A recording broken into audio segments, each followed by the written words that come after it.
Welcome to my channel. আশা করি তোমরা সকলে পরিবারের সঙ্গে সুস্থ ও স্বাভাবিক রয়েছ।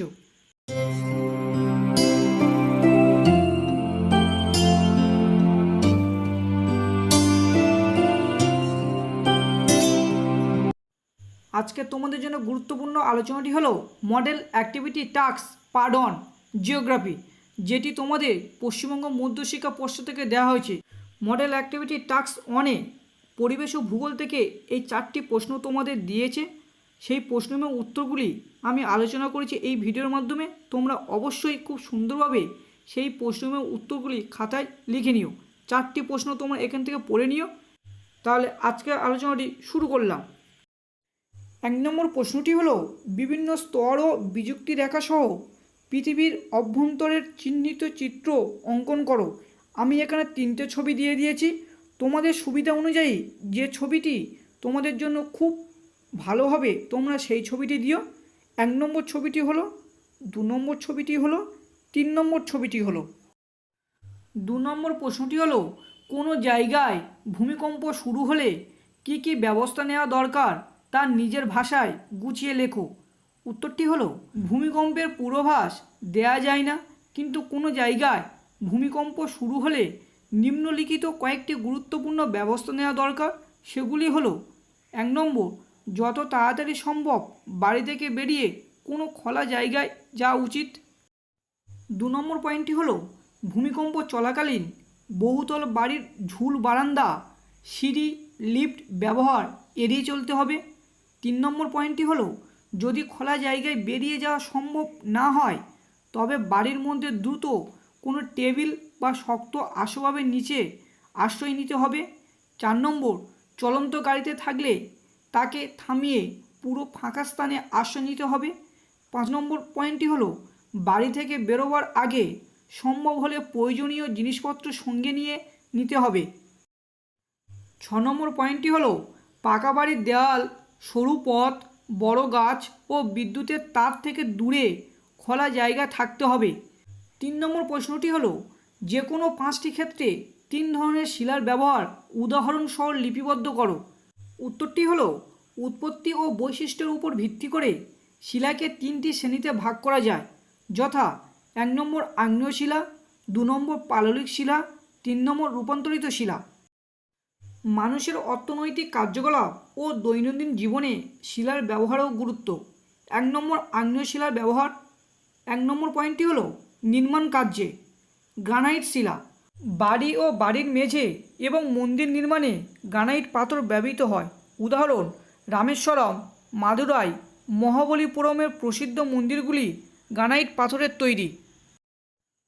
2 নম্বর পয়েন্টটি হলো, রাস্তাঘাট ও রেল লাইন নির্মাণে ব্যাসাল্ট শিলা। আমরা জানি আগ্নেয় শিলার একটি অন্যতম উদাহরণ হলো ব্যাসাল্ট শিলা।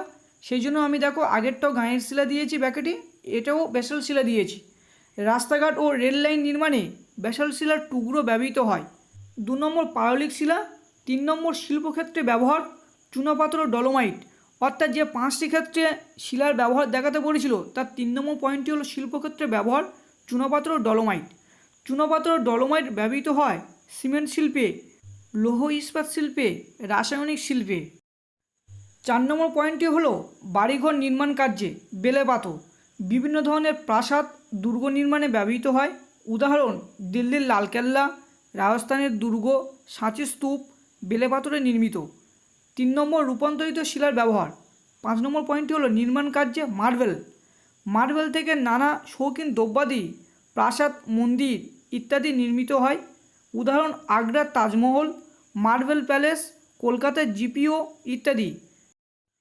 6 নম্বর পয়েন্টটি হলো, পেন্সিলের শীষ তৈরিতে গ্রাফাইট। আমি এখানে একটা পয়েন্ট এক্সট্রা করে দিয়েছি। গ্রাফাইট পেন্সিলের শীষ তৈরির কাজে ব্যবহৃত হয়। 4 নম্বর প্রশ্নটি হলো, প্রতিবেশী দেশগুলোর সঙ্গে ভারতের সম্পর্ক কেন ভালো রাখা প্রয়োজন বলে তুমি মনে করো।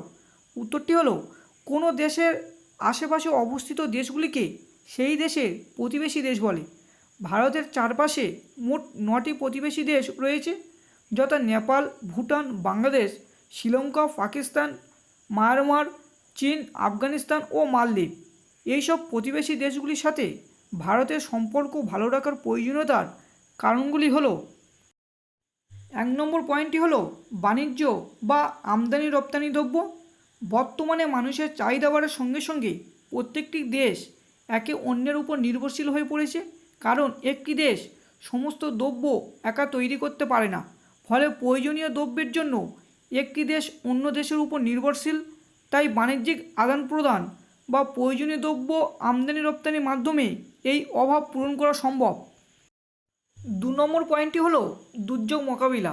কোনো দেশে যদি দুর্যোগ বা বিপর্যয় হয় তাহলে সর্বপ্রথম সহযোগিতার হাত বাড়িয়ে দেয় প্রতিবেশী দেশগুলো। তাই ভারত অথবা প্রত্যেকটি দেশ তার প্রতিবেশী দেশগুলির সঙ্গে সুসম্পর্ক বজায় রাখে।